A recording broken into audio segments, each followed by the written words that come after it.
I'm Samantha Brown, professional organizer, decluttering specialist, and business coach. I created Pro Organizers Coach podcast to empower you to reach new heights in your business. I am on a mission to build a supportive sisterhood of passionate professional organizers. So whether you're a seasoned pro or you're just getting started, this podcast is for you. How would you love to not feel so icky about sales and book more clients? I have a feeling you're like, yes, tell me, how do I do that? So today, that is exactly what we're going to do. I have Miss Laura with me, and she's going to tell you a little bit about herself in just a moment. But first, I want to make sure you stay till the end, because we're not just going to help you with your messaging and talk about why thought leadership is where it's at right now to stand out in your crowded marketplace. But then we're also going to look at it from the buyer's perspective, which I think is a huge piece of information that a lot of us aren't talking about. So when her and I were talking and we decided that that's kind of where we're going to go, because this is what she teaches, I was like, yes, please. So make sure you stay till the end, because it's going to be worth it. So thank you, Miss Laura, for being on the show. Well, thank you so much, Samantha, for having me. So my name is Laura Zavelson, and I am a corporate escapee turned serial entrepreneur and also a former professor of entrepreneurship. So I'm the creator of Business Breakthrough, which is a program that helps independent experts like organizers build programs people want to buy and then price them so they can stay in business, and then create thought leadership-based messaging that really helps streamline content creation and makes marketing and sales a whole lot less icky and awkward. I love it. That's like the, what marketing and sales, less icky and awkward. Like that's what we all want to do. I love it. So yeah, can you tell me a little bit, like just kind of define for me what you mean by thought leadership? So thought leadership is just a way of really putting some definition around your personal brand. And it's a way that can really help you stand out in the market and also connect with your buyers, because most buyers are information driven. And today it is just harder than ever to stand out, where anybody can create buckets of content using other people's ideas with, AI. And so the thing is that thought leadership is all about you. It's about your expertise, your experience, and your unique approach. So it's the way that you do things that nobody else can copy. And the reason it works, the reason it's working right now is, first of all, it's highly authentic, right? Because it's about you. And I think that, some of this AI generated stuff, when it's not coming from a person. And so I think people really appreciate authenticity today more than ever. Second of all, there's been a lot of studies that show that it works right now. So 66% of buyers say that content helps them form opinions about who they're going to buy from. And then finally, and this is just an extra added bonus, if you think about it, people are actually willing to pay more if they believe that they're working with an expert. And so really all this is about is communicating what you know and then letting people make that decision for themselves. Yeah, no, and I love a few things you said there. One is definitely the authenticity. Like for me, that is kind of the mission I've been on recently, is to help my listeners and to help the women in my group coaching community to figure out, who are you authentically? Like let's quit looking at other organizers and what we think we should be doing and all the shoulds. Forget that. You are amazing enough and you know enough just right where you are and with what you know, that if you can portray that, people are going to feel drawn to that like a magnet, because there's very few people doing that. Yeah, absolutely. And the thing is that you do not need to be like a world-renowned expert to be able to make this work for you. You don't have to have won any prizes or anything. What you do need is you have to be able to offer people an outcome or a transformation. So you need to be able to say, I help people get from point A to point B. And because that's what people buy, right? People don't necessarily buy the fact that you come in and you do this task and that task. What they really want to buy from you is how they feel when it's done. So that's the transformation you provide. And this is just about talking about that and telling them what's going to happen for them. So you need to be able to at least have that. You have to have an outcome. And then the other thing that you need to be able to do is break down your approach. And I know that every single one of your listeners has an approach to how they go about organizing. And so really all this is talking about that and saying, when I come and I start working with you, I'm going to get you from point A to point B, and we're going to do step 1, and then we're going to do step 2, and then we're going to do step 3. And when you start talking about that, that really is what's going to kind of put you in their minds as a thought leader. So it's really as simple as that. I love that. So I have this formula or phrase that I tell everyone, and I tell them to use it. This is what it looks like to work with me. I love that. And then taking them, like for us and for me specifically, every time I get on the phone, I tell a potential client, this is what it looks like to work with me. We're going to start with the consultation. And then, I'm going to come, we're going to do a session.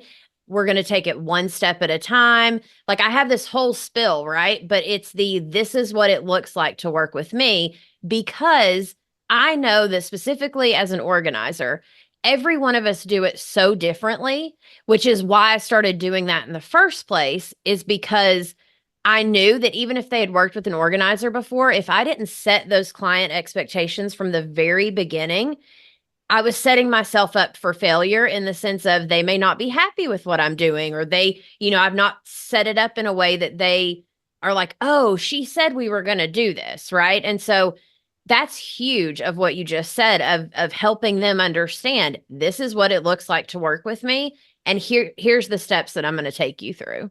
Yeah, and you know what I love about that idea of this is what it looks like to work with me is it bakes in your differentiation from the very beginning. And people remember what's different. If you're so there is a guy in marketing, he's like one of the OGs of marketing. His name is Seth Godin, and he wrote a book, this is years ago now, called Purple Cow. And the whole premise of this is that when you're driving along through the countryside and somebody sees a bunch of cows on the side of the road, at least with you, if you're with my friends, someone in the car is going to go, cows.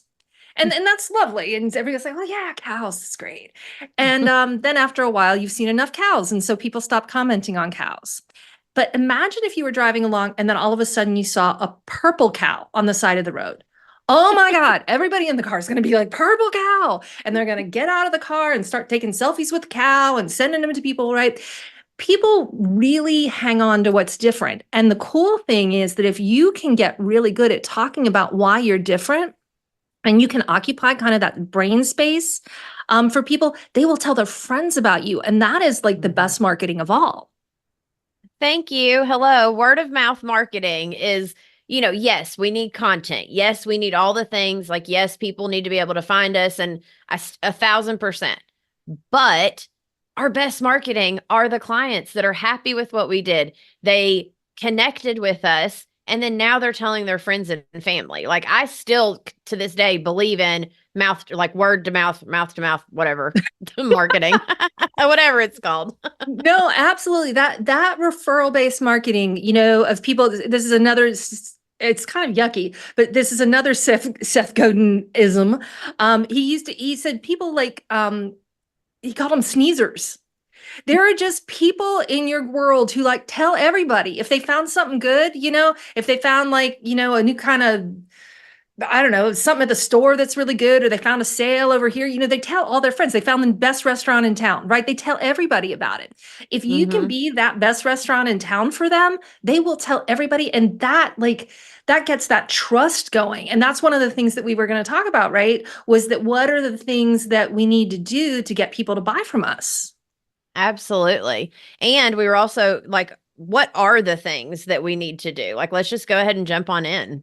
Yeah, so I think that there are definitely 3 ways that you can use thought leadership to influence potential clients. And the reason it works is because these are the reasons people buy. So first of all, thought leadership will help them understand your service. So people do not buy what they don't understand. Okay. So what I was talking about before, that this is what I do, or what you were saying, right? This is what it's like to work with me, right? So you're going to help them understand exactly what's going to happen.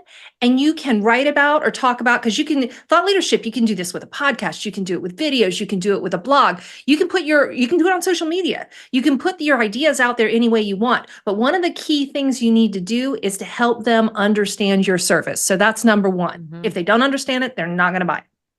Okay. Number two is they have to believe it will work for them.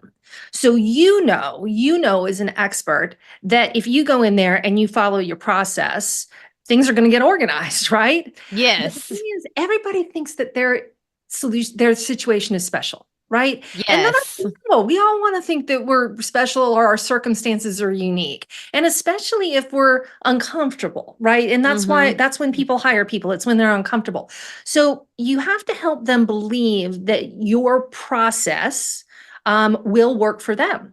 And so you can write about mindset shifts, right? Because you mentioned that a lot of your organizers use coaching along with organization, Mm-hmm. right? Because you can clean stuff up, but it takes a mindset to shift and make it stay, Yes. right?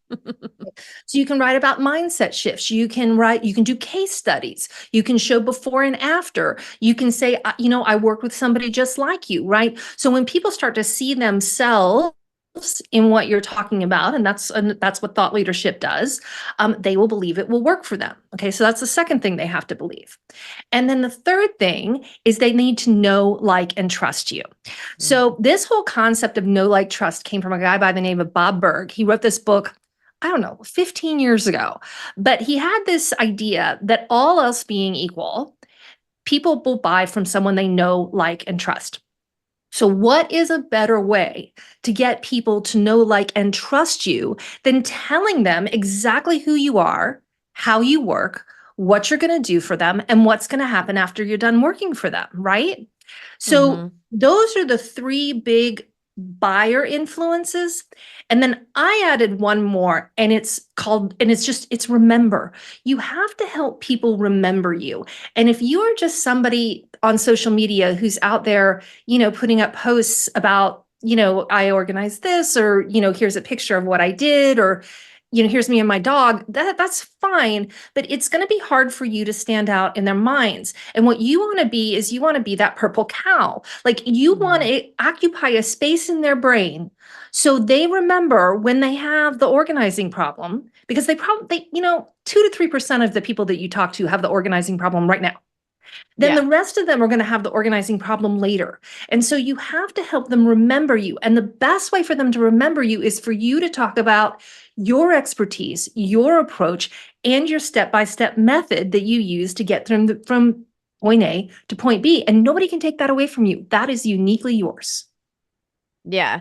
Well, and I love what you said there, because on the sense of like understanding your services, we kind of already went over that, of like, making sure that people understand our services, but the believing it will work for them.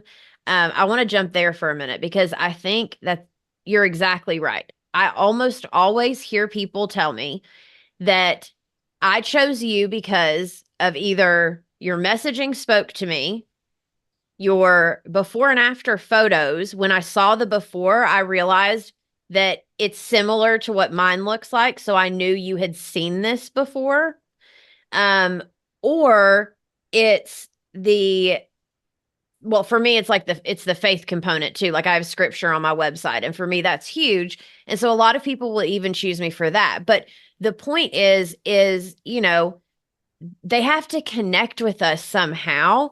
And a lot of people in like organizing has been made to be this like, Kardashian pantries and like, the $5,000 room and like all the stuff. And we absolutely can do that. But a lot of the people that follow me and a lot of the people that, are doing organizing the way I am, it is more about the person's mental health along with their physical health. And it's about helping them, mentally, physically, spiritually, like whatever we can do to help them become a better version of themselves.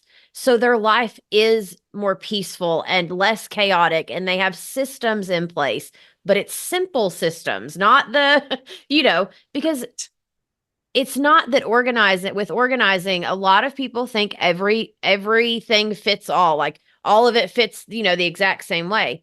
And it's not that. And so I think the more that we could actually even share, hey, I helped this one client go from like this, or, like for instance, I had a client recently that we realized with her, she just needed some bigger bins and she just wants to throw it in there. She does not care how it lands or if it's neatly, or like she just needs to know which bin. If it's, then she'll throw it in. She could care less if it's folded, if it's whatever. I was like, great. We figured out what works for you.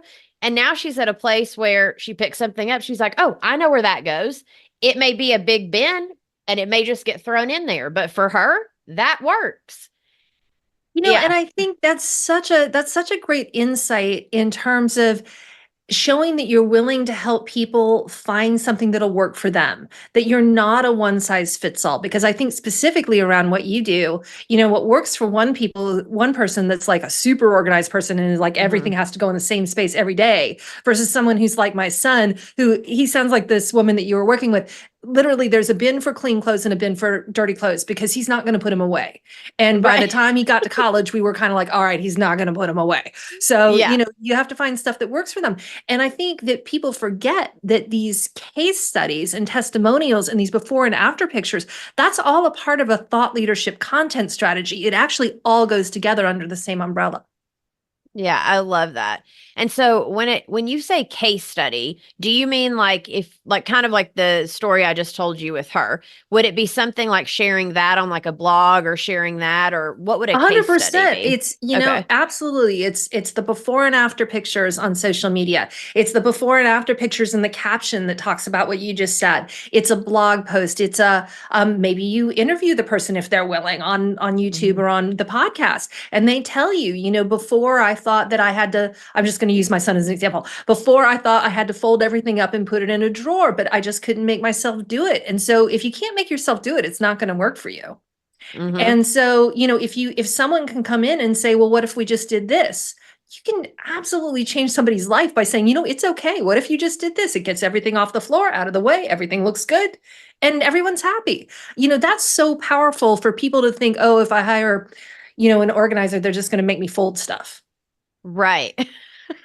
And I think we forget too, and this is kind of the point that I wanted to get at earlier is we get so, especially when we're first starting our business, right? We can kind of get into our own head. We're so focused on like, starting our LLC and doing all these things that, and what content am I going to create? No, I got to get my Facebook and my website and my Google, and like we're on, so of course we're thinking about the stuff that we need to deal with. But at some point, we forget to kind of transition for the messaging part and for the before and afters and the content and all of that. We forget to swap and kind of put ourselves in the client's perspective and then look at our own stuff and kind of audit it and be like, would I buy, like, even me, would I buy from myself? Like, would I buy from this person if I came across their stuff? That is such a great point. And I see that I've been working with early stage entrepreneurs for such a long time. And you're exactly right. It does happen. I think the act of starting a business is so overwhelming because there's Absolutely. it's like drinking from the fire hose, right? There's so Mhm. much you don't know. There's even stuff that you don't know, right? Right. um, and so it's all just coming at you, and you're trying to like, it's like the whack-a-mole, right? You're just trying to keep everything even, so you can get so if you do get a client, you could actually serve them, right? And I Yes. think the thing is that the most important thing you can do, so much more important than your logo or your website or whatever, is really understanding who you want to help, what problem do you solve, and why it matters. Like, why is the person going to buy from you? If you can understand that, if you can get there with that person, they will buy from you every single time. And it's Yeah. rarely about having stuff on the floor. I'm going to guess that the vast majority of clients that you work with need your service for a lot more than just putting stuff in bins. Like Oh, it's a absolutely. bigger Y- thing. Yes, it is like a lot of people that reach out to me specifically. There's a couple reasons, but one of the big ones is that kind of what we were talking about earlier. They felt like every other organizer they looked at, it was all of like the stock photos and the beautiful stuff that seemed very not authentic, right? Or that it was above them. So they couldn't possibly reach out because they were going to be judged and they felt so much shame. And so for me, that's my goal, is to help the women that I'm helping, the ladies, to start their organizing business, is to help them help kind of the everyday person. Like we talk about this in the community all the time. We're almost like, hey, not your average organizers, but we're like the everyday person's kind of organizer, right? Like we take it one step at a time with sessions instead of big, huge packages. So financially, you can afford it. We also take it one step at a time so you're not overwhelmed. We prefer the stuff with clutter so we can come in and help you figure out where things need to go, what you can release. And we all are coming from a place of, there's no judgment. Like we see your stuff and we see a puzzle, like we get excited to come in and like help you, and then the biggest part is when you see that client, or you have a client that's like, oh my gosh, this changed my life. That is whenever you're like, okay, yes, I was called to this. This is what I'm meant to do. I am on a mission to help these women. And I think, to your point of like being authentic and having a mission, and like, I love that you and I connected because of exactly that. Like just this year, or it was the end of last year, I was like, all right, God, like, what am I going into? Because I finally got like my course set up that's like how to start your organizing business. Okay, you can go purchase the course. It'll take you step by step through it. I've got my coaching program. I've got my group coaching community where we meet every week and support one another. And so I have all that. But then I was like, how am I standing out even more? Like I have the fundamentals of being a coach that helps other women start their organizing businesses, but I kept wanting to get more specialized or authentic, kind of like what we're talking about, right? And I'm like, how am I going to do that? Because I feel like, and then you go into that place of like, well, I feel like someone's already doing that. No, somebody else is doing that, so I can't do that, even though it's completely authentic to who I am. And I kept feeling God tell me, like, do what you know. And what I know is, for like a year and a half before I ever even started my business, I worked on my own calling. Like, what am I called to? Who am I meant to help? Why am I why do I want to help them? And it's exactly what you just said, of the knowing those things. It makes such a difference in the way that people respond to you and are willing to open up their homes to you.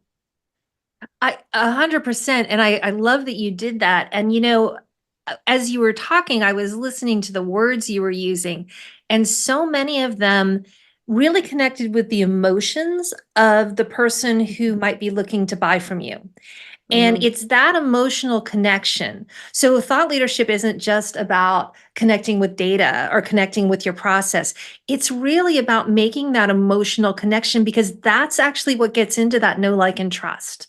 Like Mm-hmm. that's actually how you bridge that with people, is bringing the emotions into it. But you have to understand what your client is feeling.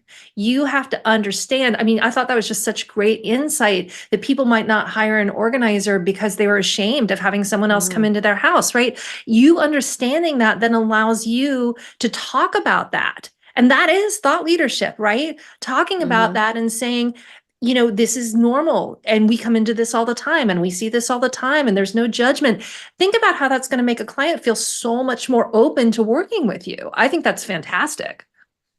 Yeah, no, I love it. And I think where I get stuck, and I'm going to be totally vulnerable here, which you and I have talked about this, and the ladies in my membership know. I've been working on it, but we all fall short sometimes. So the place I fall short is, I can take that and I can talk about it all day long. I know who I'm talking to, how, all the stuff.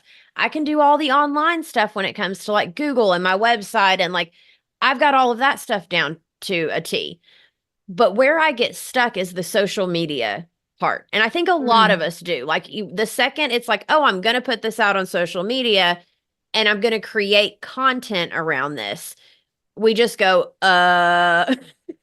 like, and so I would love for you, like, and I'm mentioning this because I know you're going to come inside of and do our workshop for the POC group coaching community. And so I love that you kind of specialize in like not just the think about what the buyer's feeling. Here's how to be a thought leader, but then how also do you turn that into content? So can you speak to that for a minute? Yeah, I'd be happy to. So the thing is that once you understand that transformation, right? That point A to point B, right? That's a big picture. And then you understand the steps. We do one, then we do two, then we do three. That's how we get you there. You can write.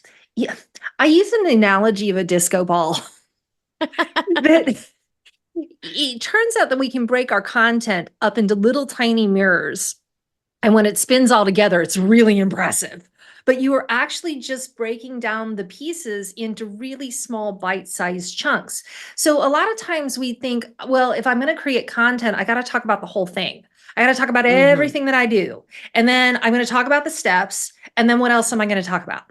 But you can go into every single step, right? And you can talk about how it works, why it works, who else has it worked for, how your approach is different, your mistakes that get made around this step. This is what people are afraid of around this step. This is exactly how you do this step. Here are my assessments. Here's the tools I use. So you're not giving them the assessment and the tools. You're saying, this is how I approach an assessment and this is why. And this is who it's worked for in the past. And every single one of those little pieces can be a piece of content for you. And so you can do it at the high level, your whole program. You can do it about each little step in your program. And you could actually even break it down to around each individual assessment or tool that you use. There's you can literally have a never-ending like volcano of content if you take just a handful of prompts that really keep going back to those things we talked about before. Why do people make buying decisions? They understand what your offer is. They believe it will work for them, and they know, like, and trust you. Absolutely. And I think it's kind of like with anything, like we're like, oh, couple things happen. One, we could get on social media to create content before you know it, you're scrolling and it's 5 days later and you don't know what happened. Or the other piece is that you go and you sit down to create the content, but then like you get a text or like something else happens, or like we get so distracted by stuff. And that's actually why I think last month it was that we did a co-working session in the membership, because I'm like, okay, let's get together, let's figure out how we can like help each other do this stuff. But what I love about the workshop that you're going to do and the freebie, which we're going to tell people about in just a second, but what I love about the idea of the workshop is, like you were saying, you do interactive workshops.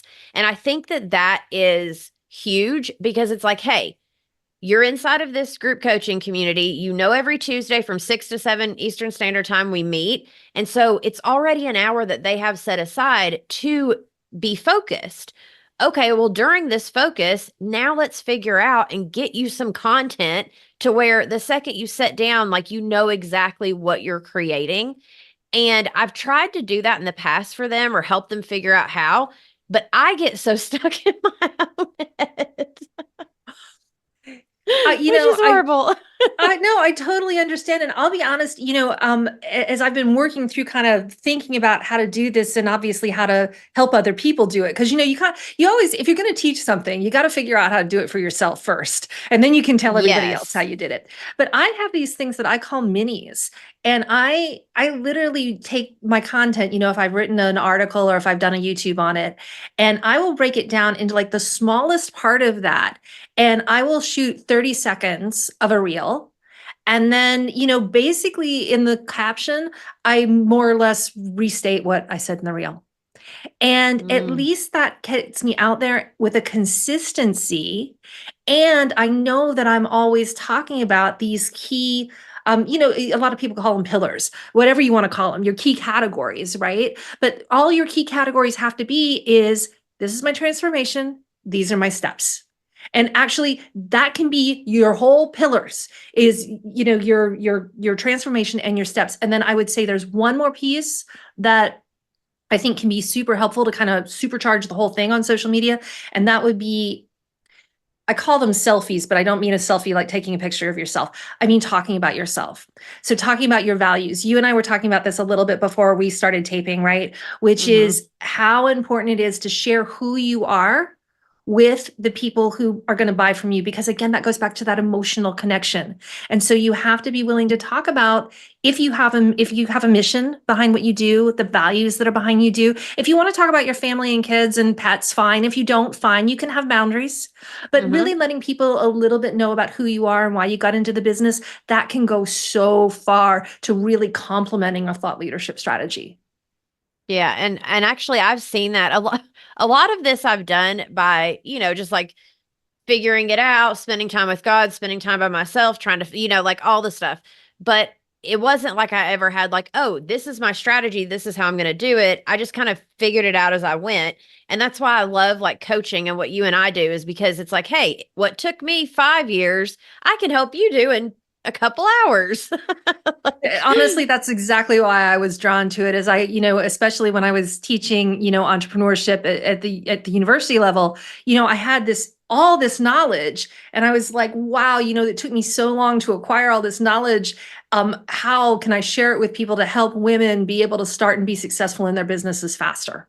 Yes, absolutely. And it matters because in the day and age we live in right now, especially as women, it's not like we, have a ton of extra time. Half of us are juggling 10 different plates at the same time. And so having someone that can kind of like link arms with you and be like, hey, let me walk with you and help show you these things is massive, which is why I'm so grateful you're coming into the membership, because I love coaching, and I love what I do, and I love that they support one another. Absolutely. But I also love that I can bring in other people that are experts in their area of expertise and kind of give us a different perspective that maybe I've not thought about, or maybe I didn't teach it that way, or, and so I think there's a lot of, I love community, I guess, is, even community between like, other coaches and other people that are kind of doing a similar thing. It's not competition, it's community. Like I want to support other women that are doing what I'm doing. Yeah, and that is the greatest thing I've found about women entrepreneurs, is that the level of collaboration is incredible. And did not necessarily see that when I was working in you know more working with a lot more men, frankly. I just Oh you yeah. don't see it the same way. There's a lot higher level of competition, and when you start working with women and you really start focusing on helping women, the willingness of women to help each other, to give each other a hand up, to collaborate, is just so much greater, and it just feels good because everybody can win. Yes, yes, because then it helps all of us. It's not, oh, Yeah, it's me or you. It's both of us. Okay, here we exactly. go. Yeah, no, I love it. Okay, so tell them a little bit about the freebie, and then I know like whenever you come do the workshop, it's going to kind of be essentially based around like what the freebie is. And then also I want to make sure that they know we'll put the links in the show notes, so that's where you go to get the freebie. Awesome. So look, if you have listened to this and you're interested in building out a thought leadership program, so whether you want to do it on a blog or a podcast or YouTube, or you just, you want to put stuff out there on social media that's, kind of organized and coherent, I have got a package of prompts for you that's going to help you generate just a ton of content ideas really quickly. And as Samantha said, you can grab that in the show notes. Yay, I love it. Or you can come join the group coaching community before she comes in. And then, which should be probably like April-ish, maybe May. We haven't decided on the exact date yet. But if you're listening to this, it's definitely before she's come in. So just come join us. And then that way you can get taught by her exactly how to use it. And we always do a Q&A inside of the group coaching community, which is my favorite part of bringing in experts, is when we get to do the Q&A, because then I get to see like what kind of questions do the members have. And it also helps the person that's, doing the guest speaking or workshop that day to get some feedback as well, which is always invaluable in what A we do. 100%. As I always say, as a former professor, professors love questions. We love it when people ask Yeah. us stuff. That's so funny. Well, thank you so much for coming on the show. I appreciate you. And then tell everyone real quick, what's your website that they can go to find out all the stuff about you? Thank you so much. And it has been such a pleasure to be here. So my website is laurazavelson.com, and I'm going to spell that for you. Laura, Z as in zebra, A, V as in victory, ELSON, laurazavelson.com. And you can find some other freebies on that site. And if you'd like to, you're always welcome to book a free 20-minute call with me. There's a big button on the site. There are no strings attached, no sales, unless you specifically asked me to sell you something. I just like to help people. I think it's such a big deal to help women be successful and to offer women that financial freedom of working for themselves. Absolutely. Yeah. And you will find the link to her website in the show notes as well. And if there's anything that you loved about this, maybe leave a comment about it and tell us what your favorite part was or the best thing that you learned, because I love hearing from the comments and what people are learning about what we're doing. So thank you so much, Laura. And for those of you listening, we will catch you in the next episode.